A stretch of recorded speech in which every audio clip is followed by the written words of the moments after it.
Hello and welcome back to the channel. My name is Zach Curtis. Just got done with a nice and easy 3-mile run this morning.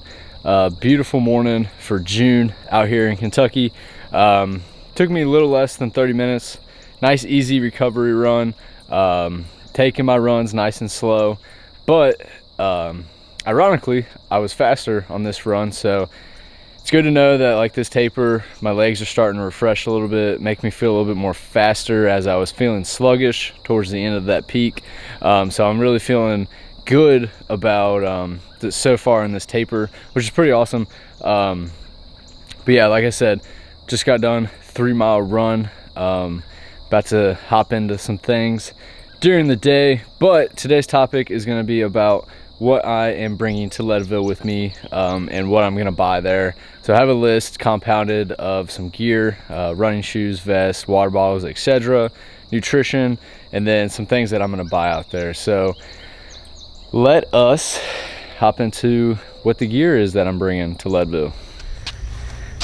So the first thing that I'm gonna have with me out there on the trails is, most importantly, the nutrition. So with me, I have G1M Sport from BPN and electrolytes. So in my running vest, I'll have a scoop of G1M Sport in each bottle, probably 2 scoops of electrolyte in each bottle.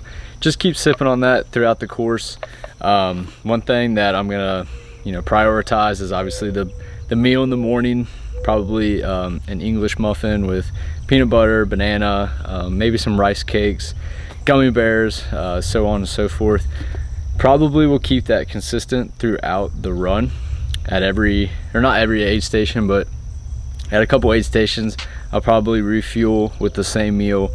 That's one thing that I found that doesn't really upset my stomach. And then I also have some goos with me to carry on the course, kind of refuel every 30-45 minutes, hour. Just depends on how I'm feeling.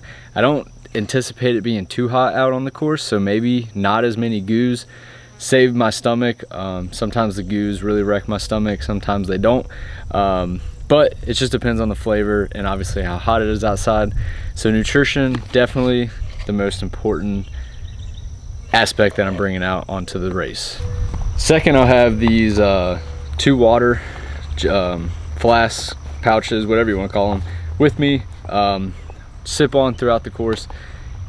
When I've trained with these, normally a 10-15 mile run is me getting through both of these, so that's good because probably every aid station I'll fill up, either top off, refill, whatever. So I have help from my fiance out there on every aid station, bringing the G1M Sport, the electrolytes, the food, the fuel, so on and so forth, to each aid station, to where I can just easily refuel, sip as I go along as needed.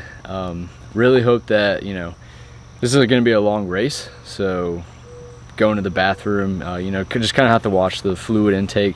Definitely been hydrating a lot before today and yesterday, and the next 2 weeks is just nutrition and hydration is key. And then my running vest, I've showed you guys before. Really like this little thing. Super light, a lot of pockets. The water bottles fit pretty good in there. And the good thing about those water bottles is as you drink, they kind of collapse. So you don't have a bunch of fluid kind of sloshing around in there, which would probably bother me. Definitely gonna have my goos in here, probably headphones as needed if I get service for music, and so on and so forth. So I would definitely recommend getting one of these if you're running long distances. This is the Solomon 10 Cents Pro. Definitely would recommend it. It's a little pricey, but it's worth the money. These were probably the most important thing for me to get, were trail shoes. These are the Brooks Catamount. They have a harder bottom, and there's even some parts where you can kind of tell, I don't know if you can see, but like where I've stepped on a rock and it's punctured the bottom of the shoe. So I guess the technology is good for what I'm going to be using it for. Definitely a rocky terrain, and who knows if I didn't have the stiffer sole, if that rock would have punctured through the sole or not, but I like these. I would recommend them. They're pretty true to size. I got them just because my road shoes are Brooks, so definitely would recommend these. And I've worn them probably 3 or 4 times. Pretty good shoe. And then obviously running hat, BPN hat, one of my favorite running hats I've ever had. So that, sunglasses, of course, and then most importantly, the GoPro. So I'll be running with the GoPro. Definitely gonna document as much as I can throughout the course, the beautiful trail of Leadville and so on and so forth. But what I'm most excited about is just to be able to look back on this one day and, you know, have all the footage of this crazy training that I've done. The past couple runs, I haven't really been bringing my GoPro with me, and I've, you know, been running more peacefully, I would say. I'm not worried about what I'm filming, what I should say. So hopefully I can just kind of forget all that and it just comes natural to me out there on the course. So one thing that I don't have that I want to get are the poles. I'm probably gonna just buy those out in Colorado, but you know, those were recommended to me. The hiking, running poles, definitely gonna be hilly, rocky, so I want to get me a pair of those. And then just some odds and ends stuff I'll probably pick up, some Icy Hot, some Body Glide, you know, just some Band-Aids, things to kind of get me through, prevent chafing, rubbing, so on and so forth. So yeah, not a lot that I'm gonna bring out to Colorado running wise, but I think that, you know, the less is kind of better, but definitely be more prepared. Nutrition's definitely gonna be key throughout this race. So, you know, yeah, this is stuff that I've trained with through this whole prep, so it's stuff that my stomach's used to, stuff that I'm comfortable with, and just, you know, gonna go with it.